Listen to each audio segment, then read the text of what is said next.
Então, dando sequência, nossa próxima ministrante será a Ana Cláudia, com o título de pesquisa Otimização não linear e suas aplicações na resolução de problemas reais.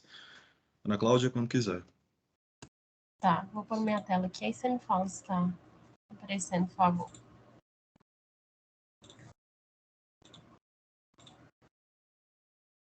Tá aparecendo? Sim. Tá. Boa tarde, eu sou Ana Cláudia. Eu vou apresentar hoje referente à minha pesquisa desenvolvida no ano de 2021.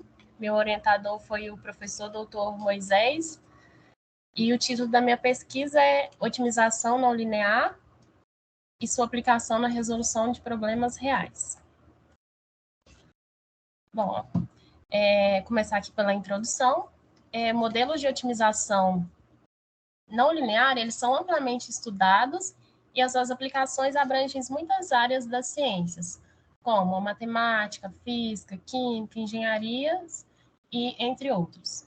E, de um modo geral, o problema de otimização não linear, ele pode ser escrito na forma minimizar f de x, uma função sujeita a x pertencente a ômega, onde o meu f ele vai de Rn em R, e o meu ômega está contido no Rn.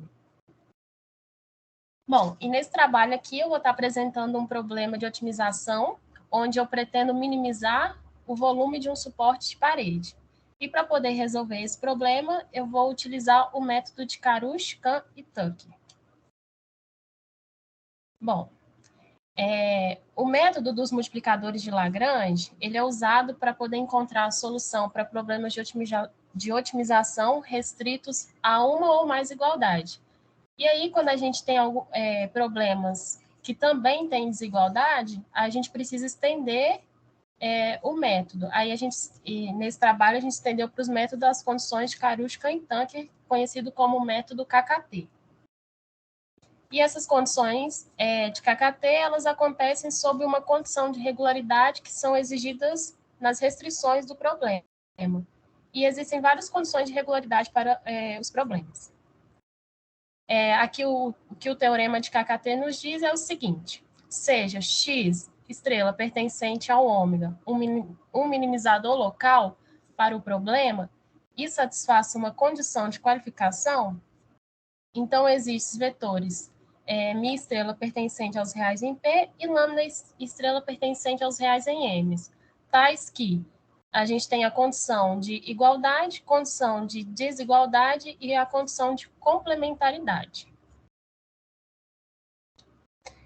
E aí, vamos para a aplicação, para entender um pouquinho melhor como que o método funciona. O suporte de parede mostrado na figura abaixo, ele deve ser projetado para suportar uma carga W de 1,2 milинewtons. E o material para o suporte não deve falhar sob a ação de forças nas barras. E estes são expressos como as seguintes restrições de tensões que vão ser mostradas no próximo slide. Aqui tem a figurinha do suporte de parede e já nos dá algumas medidas, como a altura, 30 centímetros, essa barra 2, 40 centímetros, e nos mostra a carga exercida nesse suporte de parede, que é de 1,2 milinewtons.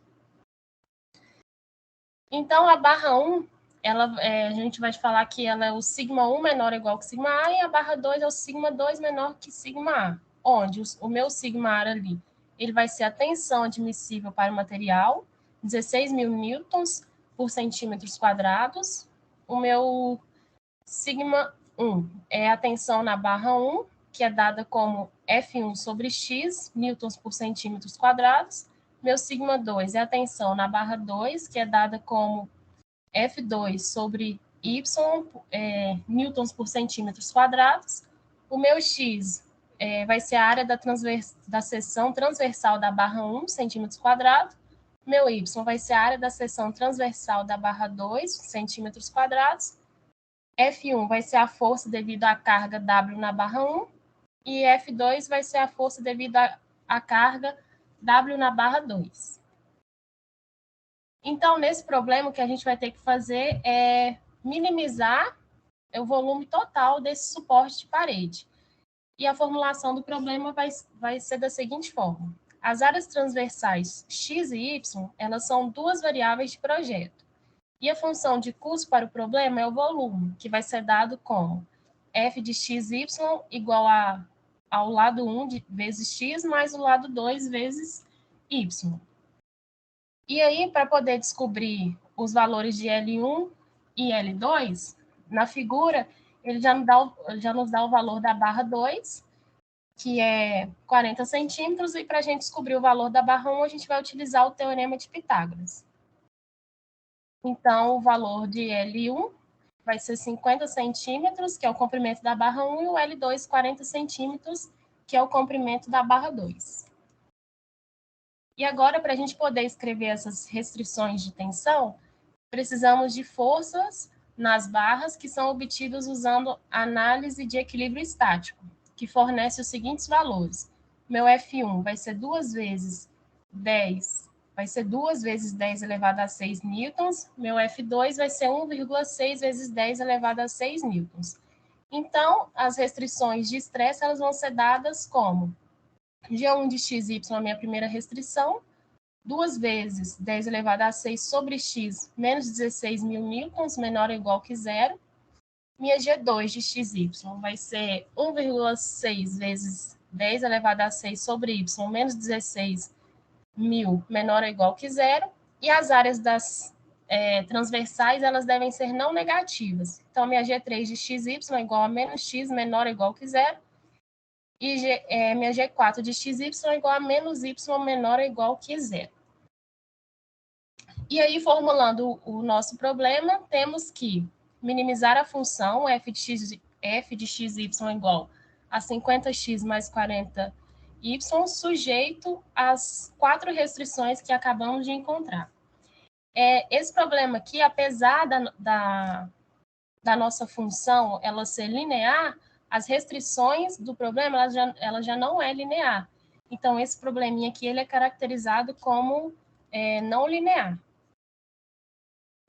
E agora a gente vai aplicar as restrições e a função no teorema do KKT, que a gente vai fazer o gradiente da função mais o μ1 vezes o gradiente da G1, da restrição 1, mais o μ2 vezes o gradiente da restrição G2, mais μ3 vezes o gradiente da restrição G3, mais o μ4 vezes o gradiente da restrição G4 igual a zero.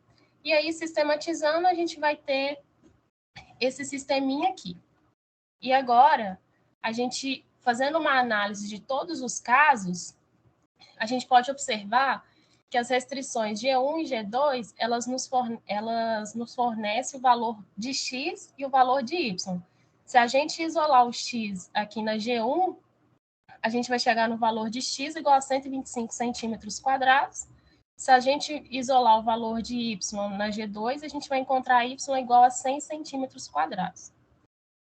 E considerando o μ3 e μ4 igual a zero, as equações em 2 nos fornecem os valores de μ1 e μ2. Lá no sisteminha, a gente substitui onde tem x e y pelos valores encontrados, e o μ3 e μ4 igual a zero, e resolvendo, a gente chega nos valores μ1 igual a 0,391 e μ2 igual a 0,25. E como esse probleminha ele é convexo, então a solução que a gente encontrou, ela é um minimizador global. E o valor ótimo ele vai ser dado por f de x igual a 50 vezes 125, mais 40 vezes 100, que vai ser o volume 10.250 centímetros cúbicos. E aí, eu também resolvi esse problema usando um software chamado Lingo, para poder conferir os resultados.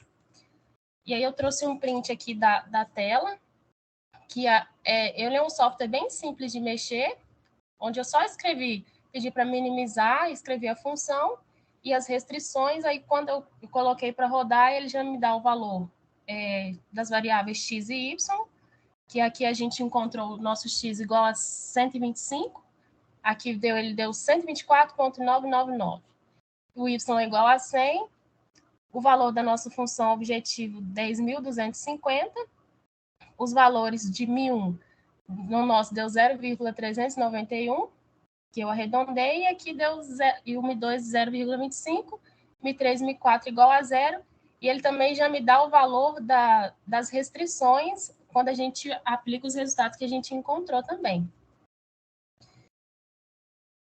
E aí, na minha conclusão aqui, que nesse trabalho a gente utilizou essas condições de otimilidade KKT para estar resolvendo esse problema de otimização, que é um problema convexo, e com as restrições de desigualdades. E a gente conseguiu resolver esse problema de uma forma que todas as condições KKT foram satisfeitas, as condições exigidas nas restrições. E depois que a gente resolveu o problema teoricamente, utilizei o limbo para verificar o resultado, que retornou os mesmos valores que eu obtive teoricamente, mostrando que essa solução do problema é uma solução ótima.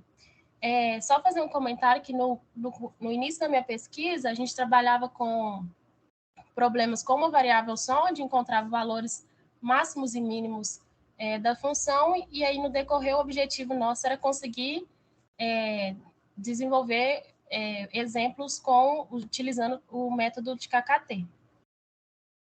E aqui tá as referências que eu utilizei. Muito obrigada. Obrigado, Ana Cláudia. Parabéns pela apresentação.